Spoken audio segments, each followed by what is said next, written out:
You're listening to Future Artifacts FM, a bi-monthly podcast and broadcast featuring speculative fiction audio works by artists and writers, produced and presented by Nina Davies, Rebecca Edwards, and Niamh Schmidtke on RTM, and also available wherever you get your podcasts. The programme focuses on fictional works intended for broadcast to carve out a better understanding of the now by exploring various interpretations of the future. Together with guests, we discuss the mechanics of different types of storytelling to reveal the complexities of contemporary culture. Let's get started. Let's get started. Let's get started. Let's get started. Let's get started. Hi everyone, welcome back to Future Artifacts. Today is just me and Nina hosting, and we're joined by the artist Chris Macinnes. How are you doing, Chris? I'm okay, thanks. This is episode 24 as well, so it's quite nice for me. It's only my third episode, I think. Yeah, this is the second episode in our miniseries, The New Weird. And yeah, so it'll be a mini-series of 3 episodes, so we're right in the middle before we set off for the holidays, and the third episode will be when we come back after the holidays. Just to briefly introduce Chris, Chris Macinnes is a British-American artist raised in Sheffield. He uses a myriad of technologies and technical skills to unpick, poke, and test the complex planetary networks that bind together universal facts and local phenomena. Macinnes has used game engines, server deployment, multiplayer environments, physical computing, web scraping, and AI to tug at the meshwork of a networked world. That's a great bio. Very good. So today we'll be showing or featuring Chris's work, Impotent Island, which is a sort of adapted work for radio. We'll get a little bit more into that, but the work is roughly around 11 minutes, which is perfect. That's sort of our intended length of work. So thanks, Chris, for producing the correct amount of time. Before we head into the work, Chris, is there anything you want to say about the work, how you want people to experience it, or anything? No, not really. I suppose imagine you are looking at a kind of miniature scene, like a diorama of a kind of floating bit of tarmac with a warehouse on it. And inside that warehouse, there's a couple of panels that have fallen away, and you can see a graffitied, grinning face spray painted on one of the old machines, and that is the thing that is talking to you. That's where the voice comes from. So maybe just keep a casual picture of that in your head. That's great. Let's get into it, and we'll see you on the other side.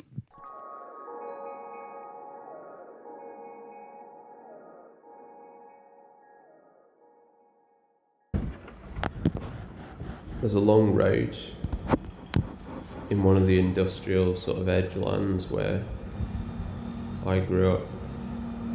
On either side it's enclosed by the high sort of cliff faces of 2 foundry works. They're so high it sort of makes the weather change when you walk in there. It becomes like a gloaming night. In a couple of places on one of the warehouses, the sort of corrugated panels have fallen away, and I could always see up inside the sort of innards of the warehouse, and there's a sort of gantry, and then above the gantry there's the big sort of cowling of an old lifting crane onto which somebody at some point had painted this kind of grinning face with spray paint. It was dead high up. It was really high up. It must have been really dangerous to get up there. I always wondered about who painted it and whether they fell. It did happen.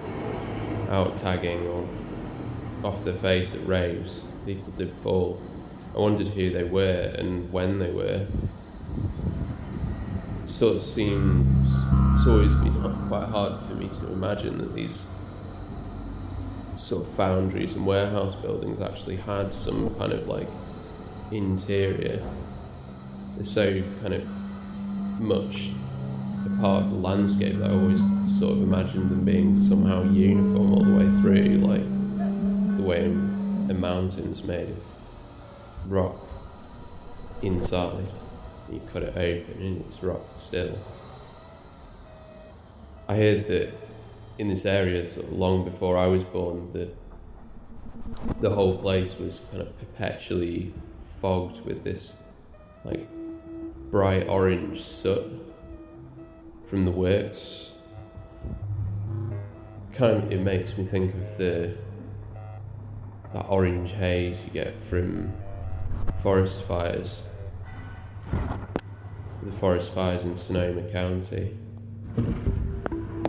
It's like a horizon effect, a sign of something that hasn't quite arrived yet. I suppose that's an omen into this face always seemed like an omen to me, or something like that. It wasn't quite inert.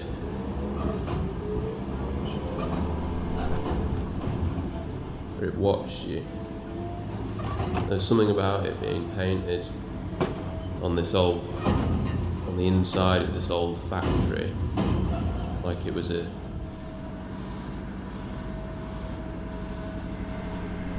kind of prank that had been planted deep inside the industry of the city. I suppose I read this really interesting thing about coal power, or coal-fired steel works, because the coal was not directly firing the steel, it was mostly powering hammers and that, so it's powering machines, steam engines. There's an interesting thing about steam in the sort of, I think it was the 1800s, they were trying to figure out why it wasn't that, like, why you couldn't get sort of a one-to-one like input to output efficiency. Like you always, the steam engine, which is also known as is considered a sort of heat engine, i.e. like heat it up and it makes things go, is always sort of losing energy. It's always there's always some energy that doesn't go into like powering the thing, it just kind of dissipates. And there was this chap, an engineer, who was sort of trying to solve this problem, and at first he was like, well, if you can sort of enclose the engine efficiently, then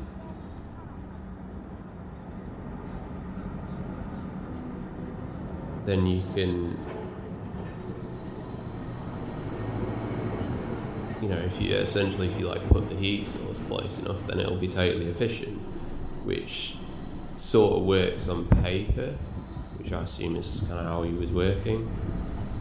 But then when he puts that into practice, it doesn't work, so he goes sort of back to the drawing board and thinks again. And he's like, oh yeah, but I'm losing. If I'm going to generate more heat, then I need more fuel.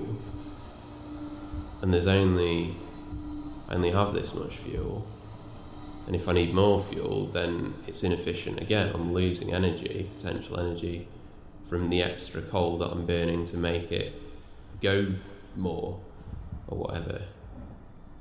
And then he keeps kind of going on like this, being like, oh well, I only have a certain amount of like mines that I can get coal from, and then he's like, all right, well, there's only like a certain amount of coal in the ground, and then he's like, right, okay, well, there's only like a certain amount of, and blah blah blah blah blah, until he's at the scale of the universe, and he's going, oh shit, there's only a certain amount of energy in the universe.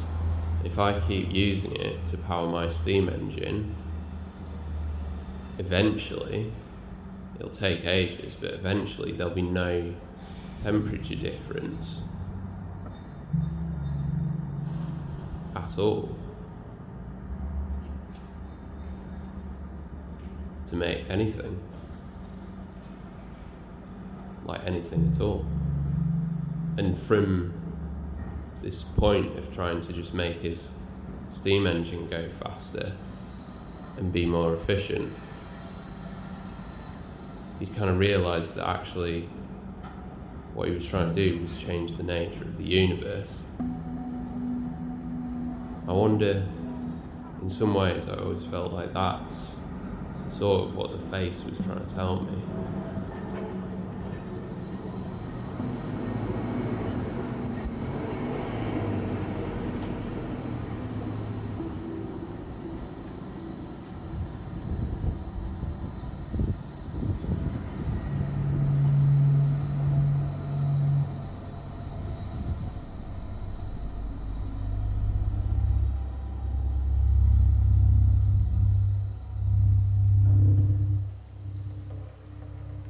The sun sets behind the warehouses.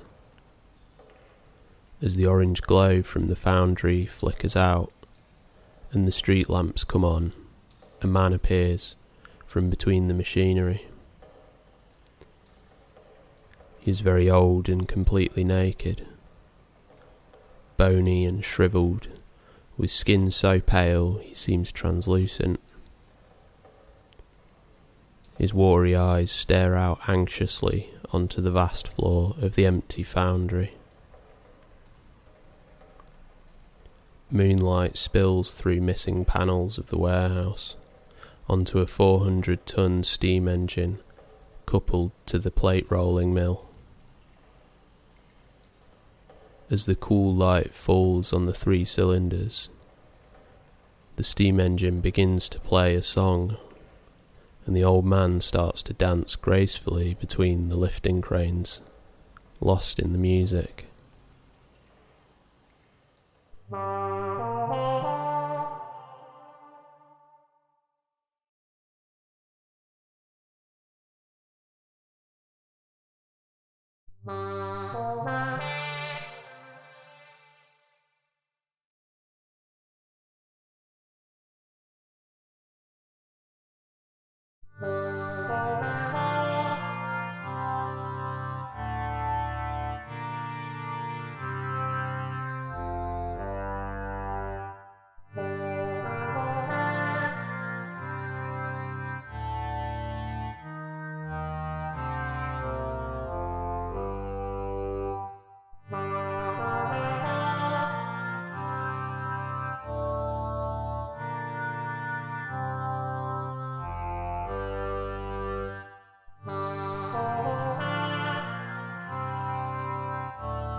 welcome back. I really enjoy that the outro to the work. That's really, Yeah, me it's too. one of my favourite parts.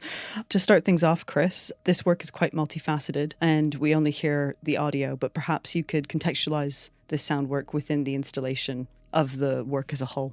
Yeah, I suppose I sort of loosely described it before we heard it, but it was part of a installation of projection and sculpture.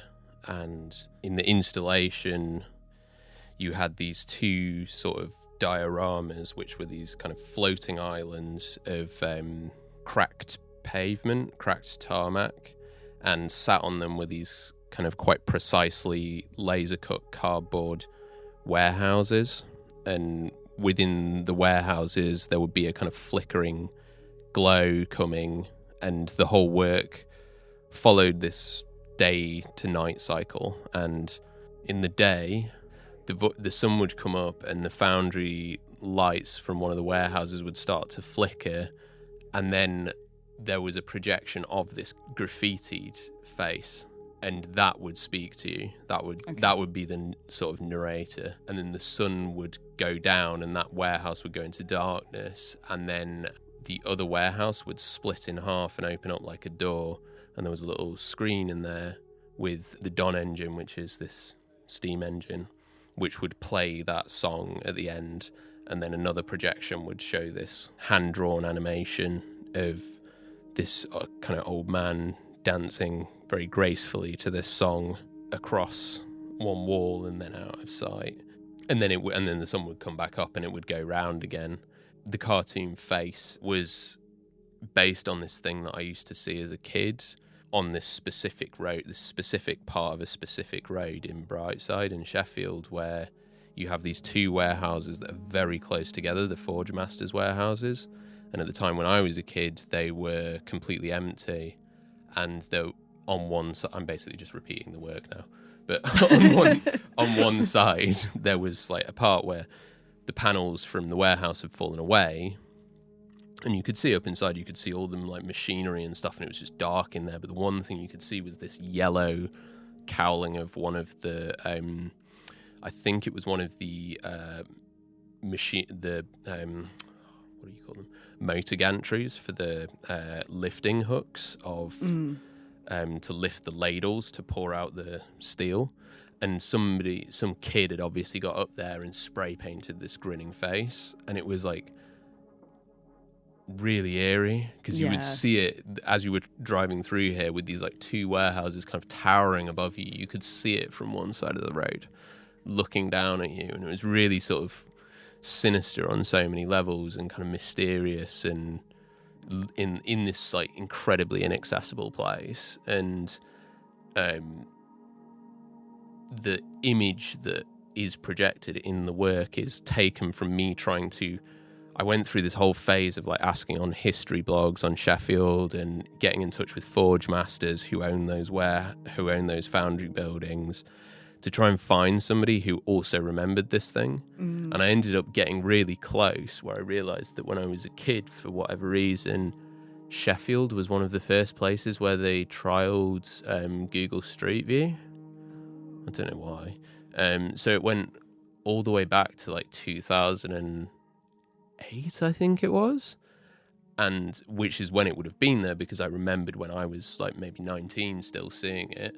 And I went, you can actually go back in time on Google Street View. Oh, can and you? see the same thing all the way back in as far as they've got records for. So I went all the way back, but unfortunately the Google Street View car at that point in time went down the other side of the road and you could only see it from one angle. So I had to sort of, it is a still from Google Street View of that kind of hole in the warehouse, but I just had to sort of make it work. Right, so you had to put it in. Right. That, I guess that my sort of next question in that is the face that you saw in this space. Is it there anymore, or is it not there anymore? I have no idea. Okay. Oh, you haven't been back. They've since I think they're using some of the foundry buildings again. I'm not sure what for, but I think since that kind of Forge Masters site has always been very contested because that area was where all the big foundries were, which were kind of the ones that went under and laid loads of people off in the 70s during the recessions, but then they were also kind of caught up in the nationalisation, then the privatisation, then the renationalisation of steelworks to try and keep jobs going there. And so it's kind of had this kind of up and down constantly. And I think they've now, since, what is it, Tata Steel or whatever, came up, although I think they've now gone under again. They repaired the warehouses, and so that bit's all closed off, and they really won't let anybody in there to I've been trying to get a tour there for ages, so go for a ramble. Shout out Forge Masters. Yeah, it feels very privatised now. It's got the look of almost like a new build housing development, even though it's not just that it's privatised, it's that to keep Sheffield's steel industry going, they've specialised more than they were already specialising. I think a lot of the stuff they're making now is military or military adjacent, which is kind of what they were making before. The Don engine was for rolling armour plate for battleships. I mean, to bring it back to this idea of the new weird, and we'll probably talk a little bit about this idea later of miniatures and model making, and you mentioned just there about trying to replicate a life-size thing, very small, and playing with scale is quite inherently weird to me. But I wonder about this industrial past of northern cities, because you grew up in Sheffield, even though you spent part of your time in America, in the US. But I wonder if you could talk us through a little bit about how this work came to be and how this industrial past kind of plays into it. You know, what did it mean growing up for you in a post-industrial northern city? What do you think it means for future generations growing up there, or for older generations? You know, just talk us through a little bit of that psyche of growing up there. I think it means really different things to different generations of people. I think it's very different now. Obviously, I left Sheffield and I moved to Glasgow, and now I'm in London. So I can only speak to sort of quite a specific slice of time, which was kind of the time up to and following the housing market crash. Mm-hmm. I can only sort of really talk about it as a post-industrial place, Mm-hmm. post-industrial city. I never experienced the industry. I never saw the bit where the industry was, but which I think is why it sort of like sticks to you in a way, because you're kind of brought up in Sheffield's very kind of like everywhere it's sort of steal this, steal that, and you kind of know that it's like the heritage museums always talk about the steel industry and all of this stuff, and so your whole like sense of self is based around the fact something that doesn't really exist anymore. So it's quite strange, which is sort of how I got onto Mark Fisher and that, and the sort of hauntology thing, and why that kind of resonated with me as something that was very kind of seemed to sort of sum up a lot of what being in a place like Sheffield at that time was. Or the feeling, kind of captures the feeling of it. Yeah, he kind of talks about this thing, and I think it was in relation to a film actually that is set in some post-industrial city. I forget what film and which post-industrial city, but he was talking about this like being kind of surrounded by an abundance of like failed futures more than the past. The sort of hauntology concept helped to add a way of like a formal definition or a way of kind of speaking about that kind of thing that I had grown up with, of all of these, of everything around you being kind of past tense and lost and like, but still kind of hanging around, like haunting, like ghostly. and then at the same time that being a kind of really space of creative possibility. And because my childhood in Sheffield was a lot of tagging and skateboarding, and when I was a bit older going to raves and stuff, which, as much as they're all vaguely sort of criminal, they're really creative, and they're the kind of things that you can only build from these sort of sites that are post something or other, that are like kind of a pile of something else. I think in places where there's like a lot of development going on, like London, it's very different, where it's every space is sort of an asset. And things are maybe a bit more guarded. And Sheffield was, or I don't remember it being like that at the time. I remember it being like nothing was an asset, so you could kind of get away with doing whatever you wanted in a space. You could find all of these spaces where nobody cared what you did, because like the future of that space was not somewhere that was going to be developed. It wasn't worth any money to anybody at the time, I don't think. So you could do whatever you want. Not to go off track too much, but I do have a question. Like, what are these spaces now? Are they being redeveloped? And okay. I mean, I can't speak for Sheffield, but I can definitely speak for Derby and Nottingham, and other post-industrial northern cities. But yeah, I mean, I think it's the same as what happened in London. Like, these spaces get used for artistic, creative purposes, and then landlords get wind that these are the cool spaces that people hang out in, and it's gentrification, I would say. But Chris, maybe you have a different idea, because you go back to Sheffield quite a lot, and maybe you've noticed something different. Maybe these spaces do still exist somewhere. Or I guess also, I wouldn't know. Does that sort of like eerie, haunted feeling still exist for you in spaces when they're redeveloped, or does it really belong to a very particular point in that timeline? It's weird, actually, because Sheffield has sort of undergone this. I don't know. I think you can look at it two ways. You can look at it like one way of it being gentrification. I haven't lived in Sheffield for more than 15 years, so you don't have an intimate experience. I go back all the time to visit my parents and stuff, but I don't have that kind of relationship with it, so I'm always kind of looking at it from the outside these days. But it's certainly undergone a process of either gentrification or getting better, depending on your point of view. And like certain areas that were quite sketchy, and you would definitely sort of be keeping an eye out when you were passing through, or you wouldn't sort of just like hover about in. And now there's like artisan bakeries and stuff there and things. And it's quite weird for me to walk through those places and kind of have the sort of heckles up on the back of my neck.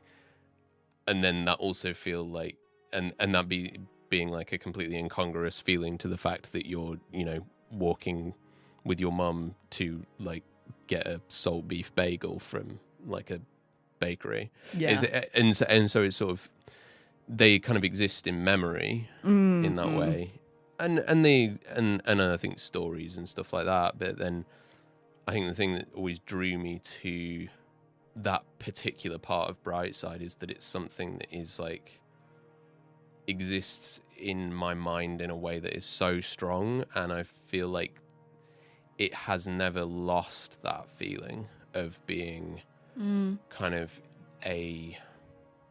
And I think this is for all kinds of reasons. I think it's partly because it still is like a very, it's not quite ghostly, but it's not, these buildings are not designed for humans. They're not at human scale. Like the doors of these warehouses, the foundry buildings are huge. They're like nearly the size of one of these blocks of flats. They're absolutely massive. Like everything is completely out of proportion, and then and where you pass between them is on this road where it is so tight. It's just a 2-track road and a really thin bit of pavement with these massive sides of these warehouses, and you can see in the side, and there's just these giant doors, and you have this kind of like, I don't know, the scale is completely not, it's not built around like people, it's built around something way bigger. Yeah. But I think this is also kind of, it links to this idea of entropy and of efficiency as well, like trying to make efficient use of space. Yeah, maybe this brings us on to the next question, actually. So in the passage, the voiceover recounts the engineer's struggle to make the steam engine more efficient, ultimately leading to a meditation on the finite energy of the universe. Chris, how does this idea connect to the perception of the foundries and on human limitations of labour? I don't think I was really, I don't know if I was really thinking that much about labour at the time, although I am always sort of thinking a bit about that bit. I think basically that whole kind of thing came from me thinking about lots of different things that didn't really relate to each other, but I was reading this book by the physicist Ilya Prigogine. I think I'm pronouncing that right. And Isabel Stengers, I guess she's a philosopher. I'm actually not too sure. There's just this particular passage in that where they're talking about this kind of point of where, what's his name? Thingy Thomas, this scientist that I'm talking about that I still can't remember the name of, kind of makes this like unintentional leap. Like it's almost like in a cartoon when they kind of stumble through a door and end up in like a different dimension. It's got this really like the way it was phrased was Talking really about Mary kind of Poppins. yeah, it was like trippy, Yeah, or something. And I thought that was so sort of, I don't know, interesting and kind of telling of like a hubris and naivety, but also just a kind of human sort of innocence as well, or something. I don't know. It just had like such a sort of poetic and tragic thing. I've got the quote here because the quote sort of encapsulates it. Yeah. it really nicely. I could read you the whole thing, but basically it's sort of saying that, like, in thinking about these heat engines, which is kind of what a steam engine is, he's realizing that every time the heat engine is kind of cycled, the difference between the hot and cold kind of gets closer and closer together, which is what produces the energy that makes it go. And that this process will continue until you get to this point of thermal equilibrium, which is heat death. And it says, Thomas thus made a dizzy cosmological leap from engine technology to cosmology. Okay. And I really loved the idea of this kind of like vaguely uptight and somewhat anal sort of engineer type bloke just sort of suddenly experiencing the full scale of the universe and time, kind of like just sort of stretching out in front of him and having this weirdly kind of like acid trip vision almost type of moment. Would you describe it as spiritual or? Yeah, it is kind of spiritual. I think it's just like, it's like those moments that you have sort of once, I don't know, a lifetime, a decade or something, where you suddenly sort of feel how old and big everything is in comparison to you, and it's sort of like exhilarating and frightening, and you often kind of come upon it in these like accidental sort of ways, and it's really, it feels a lot like what's the word that astronauts use, or what is the word to describe when astronauts look down on the Earth? There's like a particular word for it. Yeah, I know exactly. But anyway, it makes me think. It makes me feel like he had that kind of epitome, or like the confused math lady meme. You know, like this kind of like you're just so overwhelmed by all of these connections that you're now making. But he was a real guy, right? Like he was a real person. Yeah. Well, maybe actually this position that you're talking about with this engineer kind of having this moment of reflection or looking at the world in a sort of different way. I guess it kind of brings me back to your work and the sort of narrator in the work who seems to kind of exist in a particular time, harkening back to the beginning of the Anthropocene. yet there's a ghostly presence. Do you feel like the narrator exists in a different epoch? And if so, is it of the future or is it now? Well, I think this kind of comes back a little bit to the hauntology thing, and also to maybe the way I was thinking about time at that time. At that Well, point, when you were making it, yeah. yeah. The time when I was making it, what I was thinking about time, like, is a concept. And because I was thinking about, I've been reading this Delander's nonlinear history, and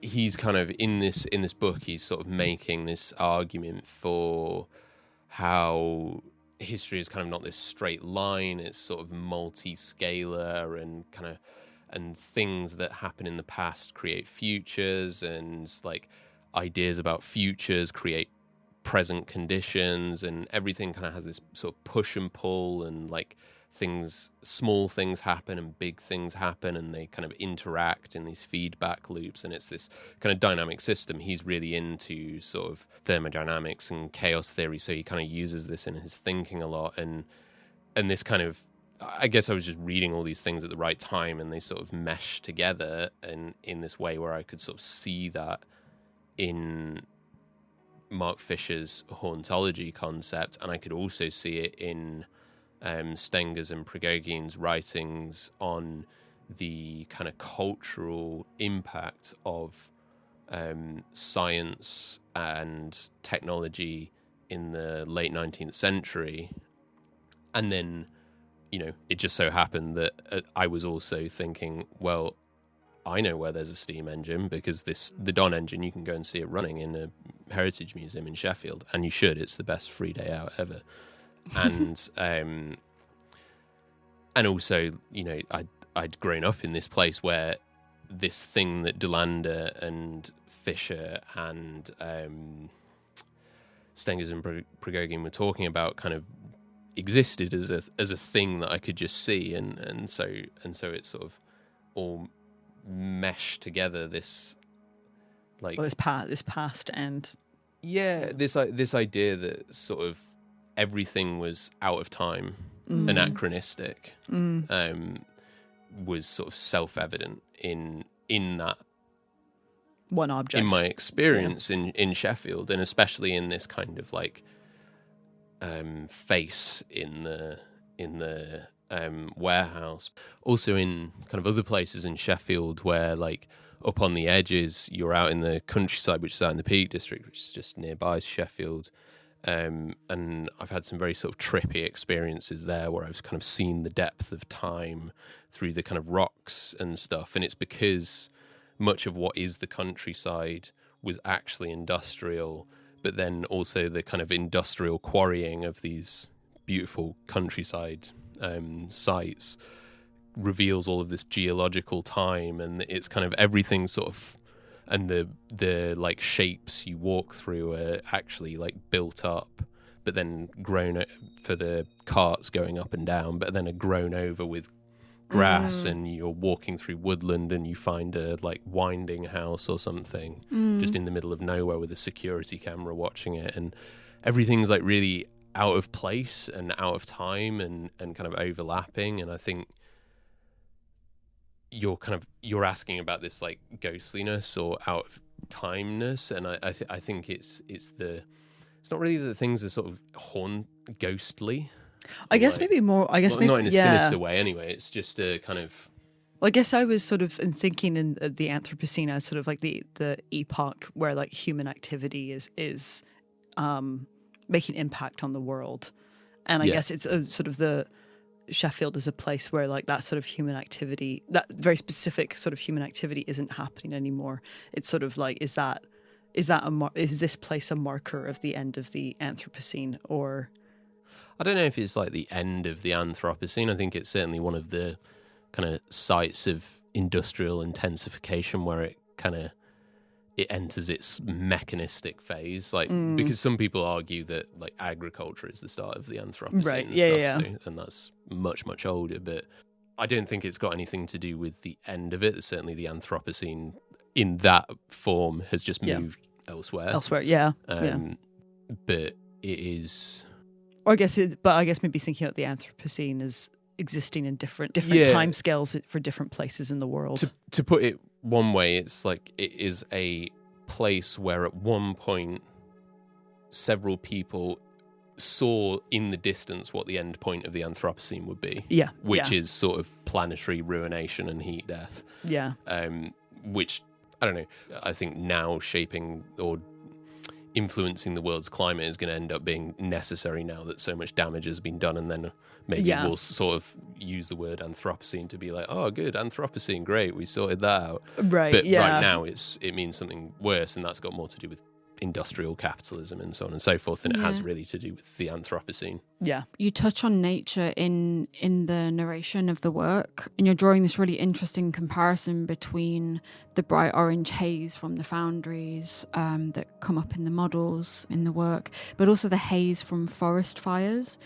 And I think you're in Sonoma County in the US, and you're linking these two powerful forces of transformation, or these powerful natural forces. Does this connect memories of industrial technology to a broader, almost melancholic view of change and impermanence? Or, I mean, for me, I know why you put the Sonoma County reference in there, because your family are there, but I'm wondering if this idea of non-linear time or this out of time thing had something to do with this as well.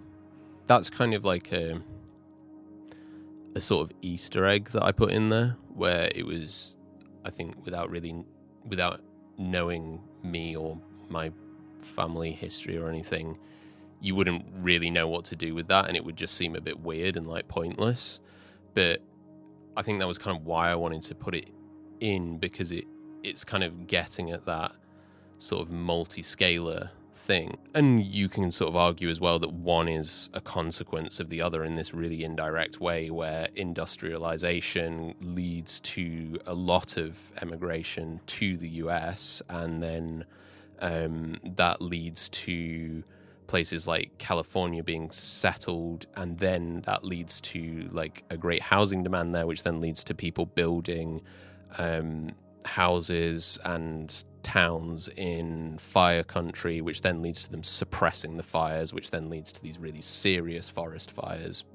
But that's not really the reason I put it in. The reason I put it in was because alongside all of this, thinking about this work and so on and so forth, when I was making it, my dad's mate that he worked with, he's retired now, he's really into genealogy as a hobby. Mm-hmm. What is genealogy? It's where you, it's like the study of somebody's family tree. Oh, okay. Oh, so yeah. Okay. This guy I think is retired too, so he needs something to do, and this is what he does. So my dad kind of set him off on our family tree on my dad's side, and he kind of traced it. I mean, I knew that I was my heritage was Scottish, but he traced it all the way back through America and Canada to Scotland, and what was interesting about that was at the same time as I'm reading this stuff, I'm sort of realizing that actually my family history was sort of shaped by that very point of industrial intensification that I was talking about in Sheffield. And that was kind of the reason that my great grandpa ended up moving to America, working, setting up, I think, petrol stations, lived a lot of his life outside camping and setting up these petrol stations out in the middle of nowhere. And eventually that led to my family settling in California, which is where my dad was born, and I spent a lot of my childhood. And around 2017, I was reading the news, and there was a photo of the Hilton next to the home my granddad was in at the time, and it was just on fire. It was, oh wow. I don't know. It was like a nod to the kind of small person in the world, how we'd kind of followed that same current, this big current, and how that it kind of folds in again to the multiple scales of these things in the world. It's almost like what made your family move at some point in history, like that force kind of followed them. Yeah. Basically. Yeah. There wasn't kind of, in trying to escape it, it kind of caught up. Yeah, and I was trying to sort of, the whole work was about trying to like connect these two things of like something so big, like the entire scale of the universe, and something so small, like just me in Sheffield with a skateboard or a rave, and trying to pull those things together because they are connected. Yeah. It's just really hard to see the connection sometimes. Well, in the work, you call it a horizon effect, or the idea of something that hasn't quite arrived yet, like an omen, because you're looking at this orange haze from these fires, but you're also talking about a time in Sheffield's history where it was perpetually fogged with a bright orange soot from the foundry works, and I found that quite interesting, the way that you're describing it as a horizon effect. Yeah, well, I think this was that whole thing, and that whole way that sort of capitalist labour works and stuff is always like, we're just going to worry about it later. Like, you know, the Teflon factory, and they knew they were poisoning people, and they're just like, oh, well, we'll just worry about it later. And the pharmaceutical industry in America that's like giving people sort of incredibly strong opiates, and they know people are getting addicted, but they're like, we're making money now, so we'll worry about it later. And the kind of the effect that like labor has on people's bodies, it's always, you're always like kicking the can down the road, but the signs are always there, and people sort of, you know, it's making somebody rich. So I mean, to maybe bring it back more to British culture, towards the end of the script, I mean, we'll get into this as well later, but there's an old man dancing. He's naked, and you describe him really well in the work. But would you say that there's a link to this stiff upper lip sort of attitude that's often associated with northern men around the 70s and 80s, around this time of like peak industrialization, with the old man dancing at the end? Or does this work maybe instead question masculinity and our misconceptions about it and the North? So like northern masculinity, the fragility of that. What, am I critiquing it? Yeah, I mean, it feels like, especially with this description of this old man dancing at the end, it feels like there's something that you're trying to get at there with that. I don't know if I'm really like passing judgment on this old man.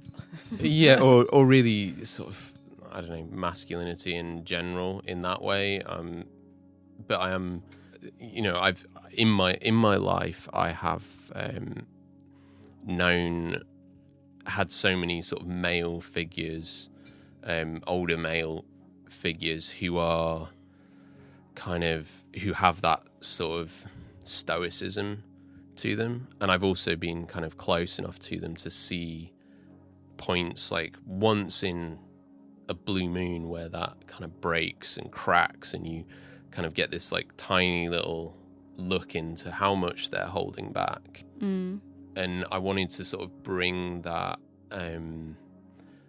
that kind of vulnerability and fragility that's not pretty, it's like pathetic, and really actually like profoundly uncomfortable, but I wanted to kind of set it in a way that was both sort of like ugly and pathetic but beautiful, and something to kind of like stay with. The work in itself is it feels very emotional, but it also, the fact that you're also using slang as well adds to that vulnerability to me, like that you're not saying something, you're saying summit.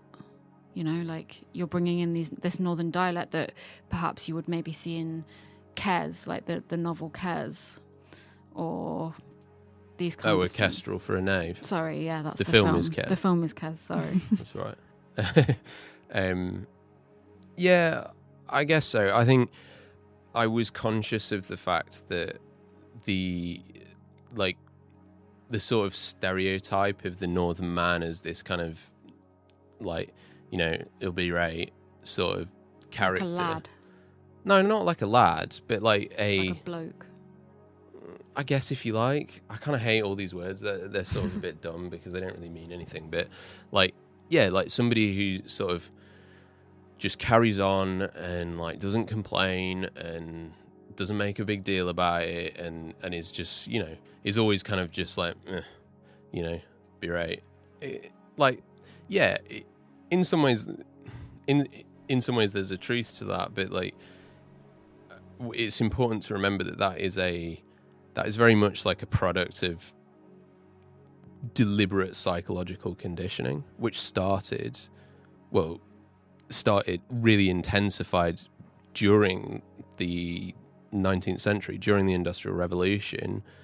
That's the reason people in the North are like that, is because there was this like fetishization of steam power and how like mechanically efficient it was, and how it would just keep going, and how it would it never got drunk, and it never needed to sleep, and that would a machine. Yeah, and that would be directly compared to workers as in like, why can't you be like this? And very much like steam power and other forms of kind of technology like that was seen as a way of like keeping a worker in line, because you just have to keep up with that engine, otherwise you're going to be in trouble. So it's like, it was more that I wanted to push back against that, because it kind of like, in places like Sheffield, where it really leans on its kind of industrial heritage, those things, that kind of like, basically that trauma becomes this thing that like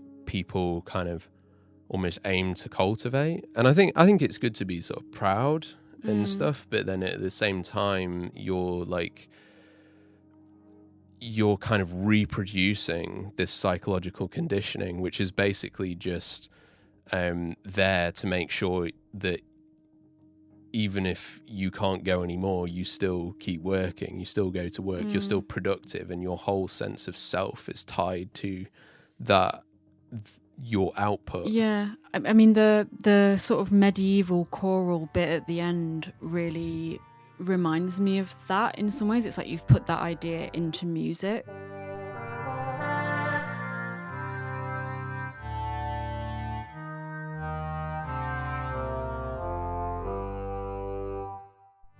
I'm wondering if you could maybe talk just briefly about where the idea of that came from. I remember you talking to me once about it coming from a scene at the end of the game Portal. Yeah, it's basically nicked from Portal. But the actual music, or the music I composed, but yeah. At the end of, I think it's Portal 2. It's the end of Portal 2. So at the end of Portal 2, you kind of get in this lift, and you're going up from this underground laboratory all the way through these kind of levels. And throughout the game, you've been dealing with it's like a puzzle game, sort of 3D puzzle game. And one of the obstacles in the puzzle are these kind of like gun turrets.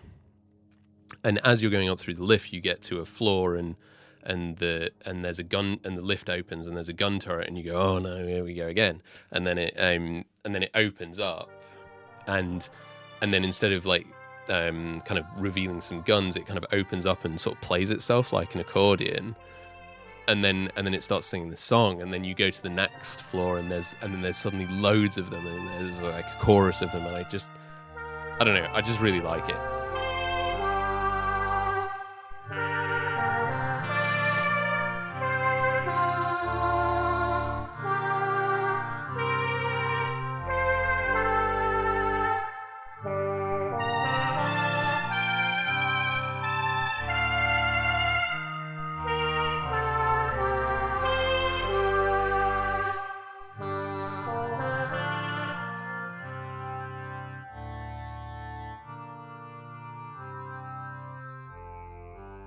There's something that you were just kind of saying before about this, which I kind of wanted to go back to, about this kind of mashing up or like mixture of someone's identity with the machines that they operate. And I think there's something, I don't know, I just wanted to kind of talk about that a bit more, because I think there's something really, you're talking about, I guess, a very specific time and a specific kind of workforce working with very specific machinery.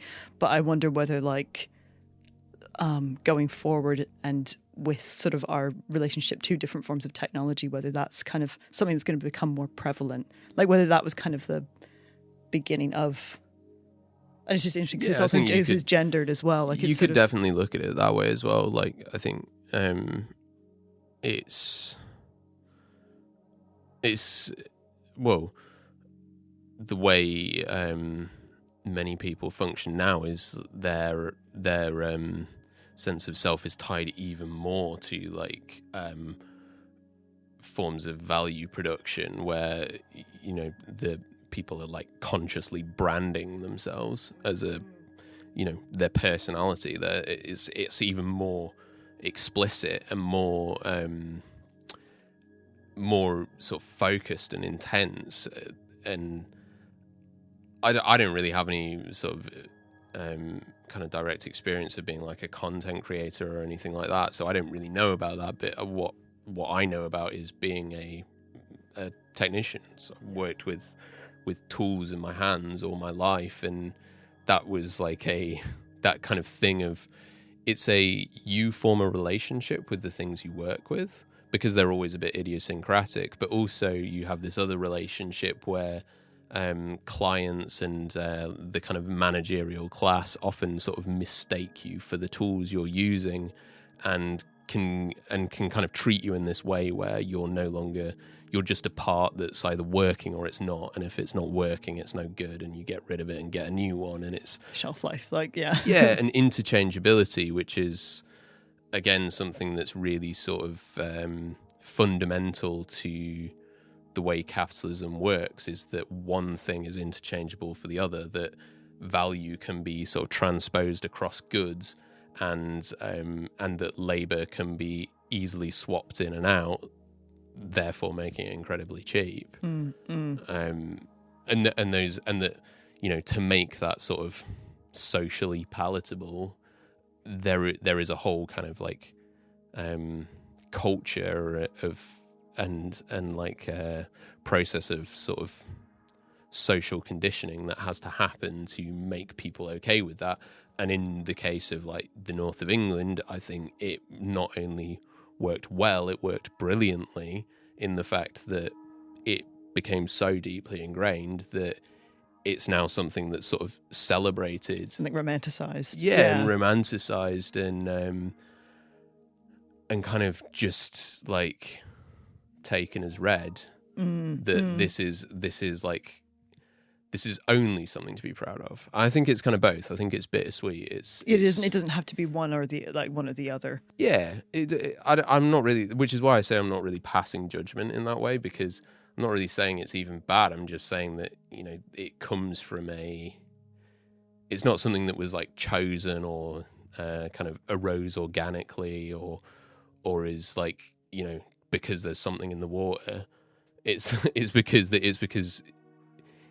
this was quite deliberately done and culturally enforced in order to keep a labour population in line in conditions of unfair and unsafe work. Yeah.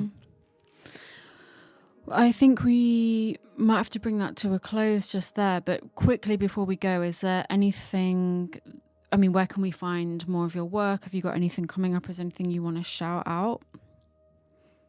I've got some stuff coming up. I'm doing a little kind of gig performance at Chemist